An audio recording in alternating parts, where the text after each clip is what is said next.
Hello everyone, I am Sandeep infallible and welcome again in my tutorial. तो दोस्तों, आज की इस वीडियो में हम लोग दो बहुत ही इंपॉर्टेंट और इंटरेस्टिंग वर्ड्स के बारे में सीखने वाले हैं, जो कि आपको दिखाई पड़ रहा होगा बोर्ड पे।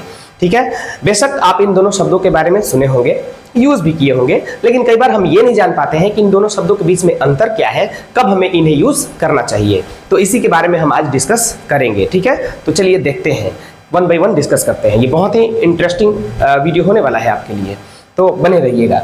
देखिए, the first word is air. ठीक है, देखिए इन दोनों शब्दों के बीच में खास बात यह है कि इन दोनों का हिंदी मीनिंग यानी कि अर्थ जो है एक ही होता है, यानी कि हवा। एयर मीन्स भी हवा और विंड मीन्स भी हवा, दोनों का मतलब हवा होता है। पर डिफरेंट क्या भाई, ये तो जानना जरूरी है ना, तो वही जानते हैं। देखिए, जब हवा स्थिर रहता है तो हम उसे एयर कहते हैं। वही हवा अगर मूव करने लगता है यानी कि चलने लगता है, जो अब आदमी की तरह नहीं चलता है, हवा बहता है, ब्लो करता है ना, तो मतलब कह सकते हैं, चलिए चलना ही कह लेते हैं कुछ समय के लिए समझने के लिए। तो जब हवा मूव करने लगता है तो हम उसे कहते हैं विंड, यानी ये कह सकते हैं कि moving air is called wind. ठीक है, अब देखिए यहाँ पे विंड के कई और भी फॉर्म्स हैं। ठीक है ना, इसको जानते हैं। बड़ा ही ये सब आपको जो है इंटरेस्टिंग और मजेदार भी लगेगा। आप इसको अगर समझिएगा तो लास्ट तक वीडियो के बने रहिए, आपको बहुत कुछ मिलने वाला है आज। देखिए, मैं थोड़ा पेन ले लेता हूँ।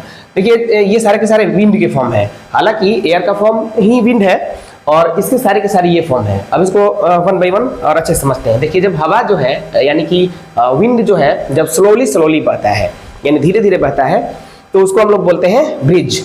यानी आप वो गाना सुने हैं ना, हवा कह रही है, घटा कह रही है, हंसी ये नजारा है, दिल ही ये समझेगा, दिल ही ये जानेगा, दिल का इशारा है।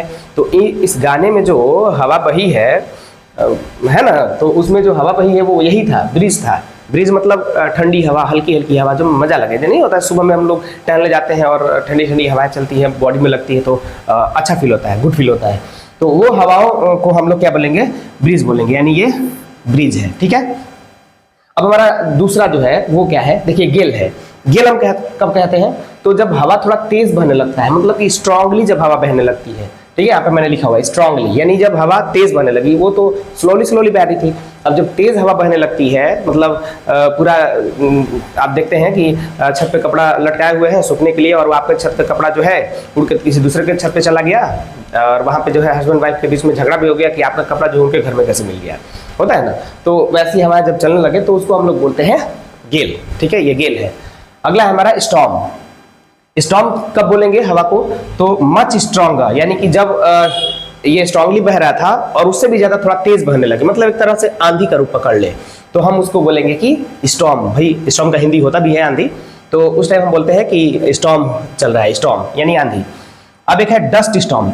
डस्ट स्टॉर्म का मतलब क्या, विद डस्ट, मतलब कि पूरा तेज आंधी चल रहा है और उसमें धूल भी। कई बार नहीं होता है, हम लोग रोड पे निकले रहते हैं, अचानक आंधी आता है, पूरा धूल उड़ता है, तो हम लोग छिपने लगते हैं। तो वैसे जब हवा चलेंगी तो उनको हम बोलेंगे डस्ट स्टॉर्म। ये सारे के सारे विंड के फॉर्म है, ध्यान रहे। और नेक्स्ट लास्ट है हमारा थंडर स्टॉर्म। थंडर स्टॉर्म का मतलब विद थंडर। थंडर जानते हैं ना, बादल जब गड़गड़ाता है तो उसको हम लोग थंडर बोलते हैं।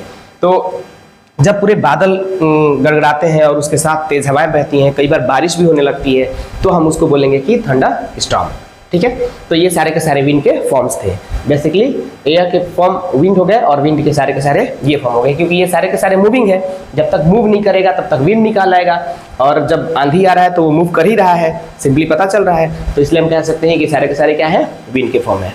ठीक है, तो ये थे एयर और विंड।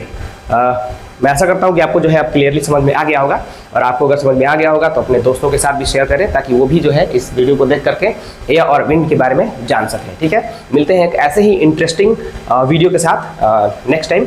Till then bye.